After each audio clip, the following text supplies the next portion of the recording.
نئے ایرانی supreme leader Mujtaba خامنہئی کا شہداء کے خون کا بدلہ لینے کا اعلان، دشمن کو دھمکی بھی دے ڈالی۔ اپنے پہلے آڈیو پیغام میں واضح کیا کہ مشرق وسطیٰ میں اسرائیلی فوجی اڈے بند کریں ورنہ حملوں کے لیے تیار رہیں۔ ہم اپنے شہداء خصوصاً مناب اسکول کے شہداء کا بدلہ لیے بغیر نہیں رکیں گے۔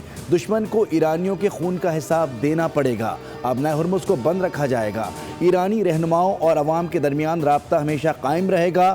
میرا عہدہ مجھ سے کئی چیزوں کا تقاضا کر رہا ہے۔ دشمن ایرانی عوام کو نشانہ بنا رہے ہیں۔ عوامی یکجہتی کے ساتھ دشمن کو شکست دیں گے۔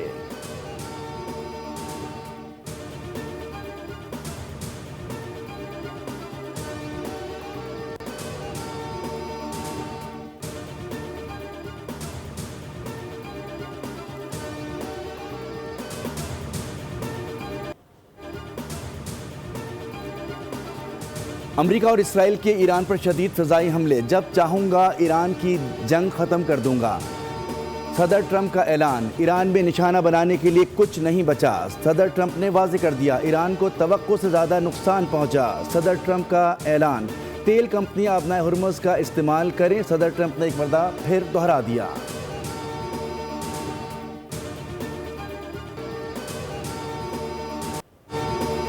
امریکہ اور اسرائیل کے ایران پر شدید فضائی حملے، تہران سمیت کئی شہر دھماکوں سے گونج اٹھے۔ سید ابراہیم سمیت پاسداران انقلاب کے مزید 12 ارکان شہید۔ امریکی فوج کا مغربی ایران پر حملہ، ایرانی فوجیوں کو شہید کرنے کا بھی دعویٰ۔ رات بھر جنگی طیاروں کی بمباری، مہرآباد ایئرپورٹ کے قریب بھی دھماکے۔ تہران پر حملے کے دوران بجلی کا نظام متاثر، اصفہان اور کرچ پر بھی حملے۔ حملوں میں شہید ایرانی فوجیوں کی نماز جنازہ ادا۔ تہران کے انقلاب اسکوائر میں لوگوں کی بڑی تعداد جمع۔ شرکاء نے شہید سپریم لیڈر خامنہئی سمیت ان کے جانشین کی تصاویر اٹھا رکھی تھیں۔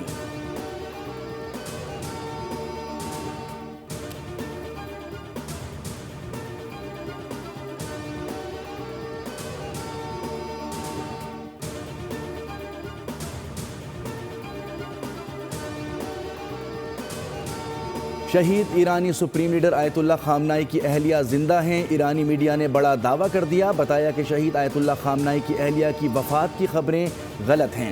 28 فروری کو امریکی اور اسرائیلی حملے میں آیت اللہ خامنہئی، ان کے بیٹے، بہو، نواسی اور اہلیہ کی شہادت کی خبر آئی تھی۔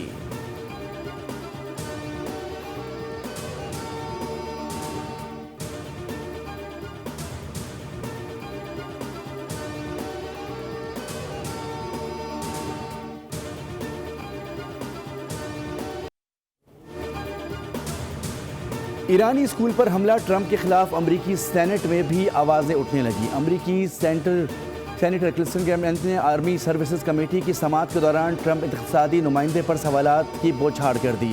انہوں نے معاملے پر مکمل اور شفاف تحقیقات کرانے کا بھی مطالبہ کر دیا۔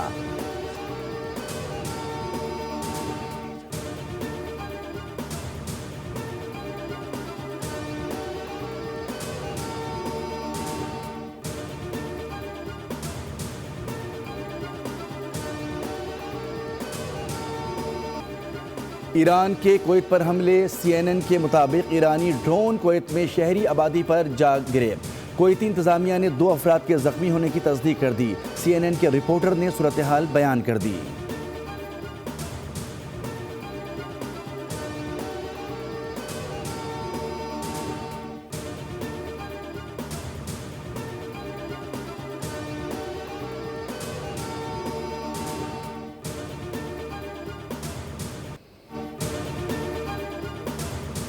بھارتی رپورٹر ایرانی میزائل حملوں کے بعد اسرائیلی بنکرز کی اصل صورتحال سامنے لے آئیں۔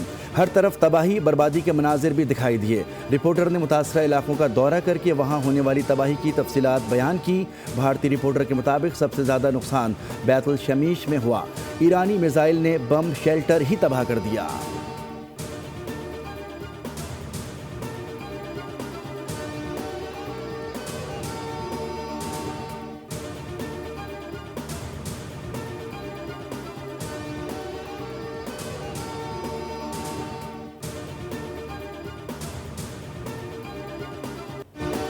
مشرق وسطیٰ میں موجود امریکی دفاعی نظام کمزور پڑنے لگا۔ جنوبی کوریا سے دفاعی سسٹم اسرائیل پہنچایا جا رہا ہے۔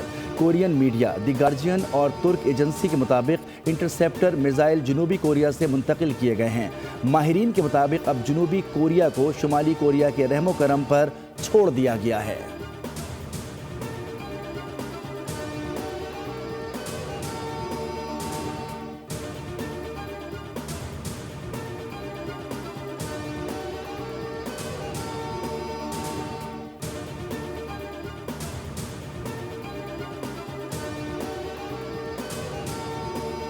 ایران سے جنگ میں پہلے 6 دن کے دوران 11.3 ارب ڈالر خرچ ہوئے۔ نیو یارک ٹائمز کے مطابق پینٹاگون حکام کا کہنا ہے کہ اس وقت ابنائے ہرمز میں جنگی جہاز بھیجنا انتہائی خطرناک ہوگا۔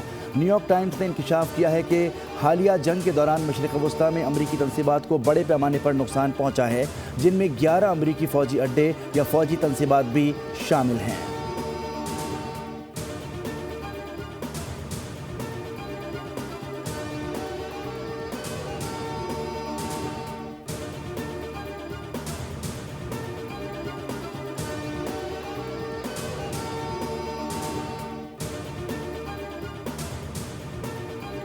ایرانی پاسداران انقلاب نے خبردار کیا ہے کہ اگر امریکہ اور اسرائیل نے ایرانی بندرگاہوں پر حملہ کیا تو علاقائی بندرگاہوں کو بھی نشانہ بنایا جائے گا۔ کوئی بھی ملک خود کو اس بحران سے نہیں نکال سکتا۔ ایرانی میڈیا کا کہنا ہے کہ دبئی میں امریکی فوجی اہلکاروں کی رہائش گاہ کو ڈرون حملے سے نشانہ بنایا گیا۔ برطانوی میری ٹائم ایجنسی کے مطابق یو اے ای کے قریب کنٹینر جہاز پر نامعلوم پروجیکٹائل لگنے سے محدود آگ لگ گئی، تاہم جہاز کا عملہ محفوظ رہا۔ بحرینی وزارت داخلہ کا کہنا ہے کہ ایران نے مہراق گورنری میں ایندھن کے ٹینکوں کو نشانہ بنایا۔ فیول ٹینکس پر حملے کے بعد بحرین کے شہریوں کو گھروں میں رہنے کی ہدایات کی گئی ہیں۔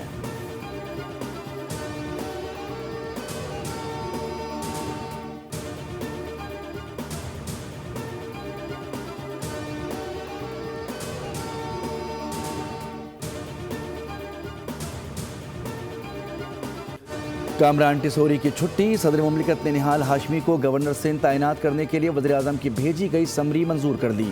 وزیراعظم کی نہال ہاشمی سے ملاقات کے بعد انہیں گورنر سندھ تعیناتی پر مبارکباد دی گئی۔ ملاقات میں رانا ثناء اللہ، اسحاق ڈار اور دیگر بھی موجود تھے۔ نہال ہاشمی گزشتہ کئی دہائیوں سے مسلم لیگ نون سے وابستہ ہیں اور وہ 1997 سے 1999 تک وزیراعظم نواز شریف کے مشیر برائے قانون و انصاف رہے۔ 2012 میں انہوں نے کراچی میں مسلم لیگ نون کے صدر کے طور پر خدمات انجام دیں۔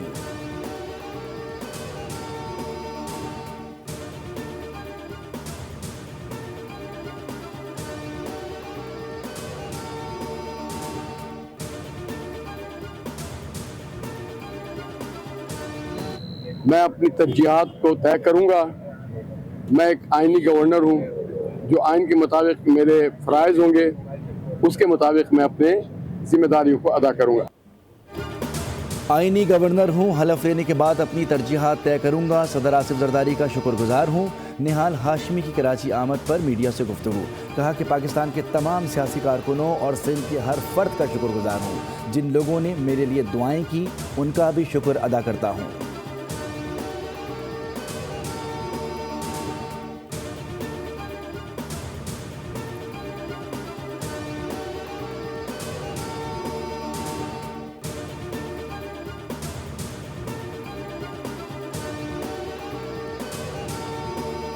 گورنر لگایا ہے تو نئے گورنر آئے، ہم ان کو بھی ویلکم کرتے ہیں، اور ہمارا کسی سے کوئی جو ہے اختلاف، سیاسی جھگڑا، لڑائی کسی سے نہیں ہے۔ ہم چاہتے ہیں کہ جو آئینی رول نئے گورنر صاحب کے پاس ہے وہ اپنا آئینی رول ادا کریں۔ نئے گورنر سندھ کا خیر مقدم کرتے ہیں، ہمارا کسی سے جھگڑا نہیں۔ وزیر اطلاع سندھ شرجیل میمن کی میڈیا سے گفتگو، کہا کہ یہ عہدہ وفاقی ثوابدید ہے، نون لیگ کے فیصلے پر کچھ نہیں کہہ سکتے۔ نئے گورنر سندھ اپنا آئینی کردار ادا کریں۔ سندھ حکومت نئے گورنر سے تعاون کرے گی، سابق گورنر کے ساتھ بھی تعاون کیا تھا۔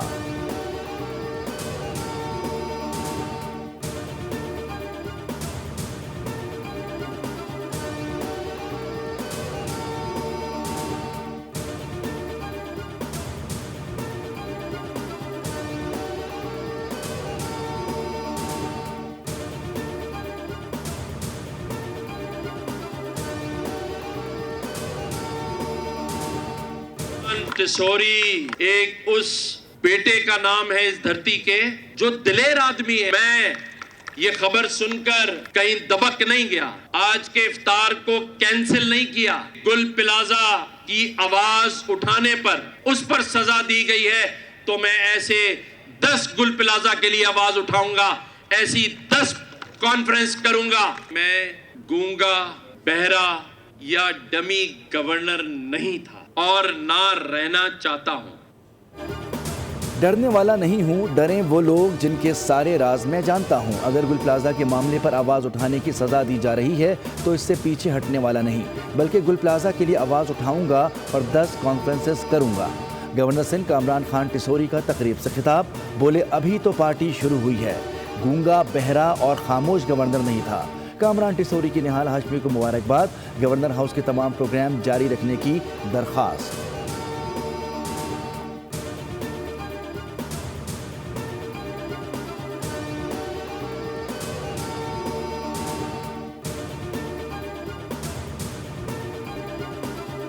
غلطی کی ہے, بالا ہی بالا فیصلہ کیا.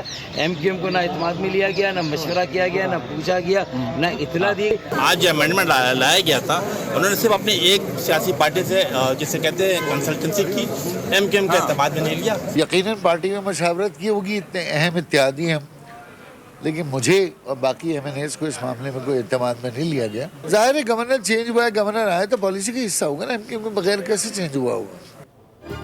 وفاقی حکومت نے گورنر سندھ کی تبدیلی پر اعتماد میں نہیں لیا. ایم کیو ایم پاکستان کی ایک بار پھر حکومت چھوڑنے کی دھمکی, ملا جلا رد عمل. ڈاکٹر فاروق ستار نے کہا کہ ہمیں فی الفور وفاقی حکومت سے باہر آ جانا چاہیے. روایت رہی ہے کہ سندھ کا governor M Q M Pakistan کا ہوتا ہے. امین الحق نے کہا کہ ایم کیو ایم اپنے مستقبل کا فیصلہ کرنے میں آزاد ہے. فیصل سبزواری نے کہا کہ اس وقت تو عالمی کشیدگی چل رہی ہے. خواجہ اظہار نے کہا کہ گورنر کے معاملے پر مشاورت ہوئی ہوگی, پارٹی کی خاموشی کو ہاں سمجھیں. سبسکرائب کریں اور بیل دبائیں تاکہ کوئی خبر رہ نہ جائے.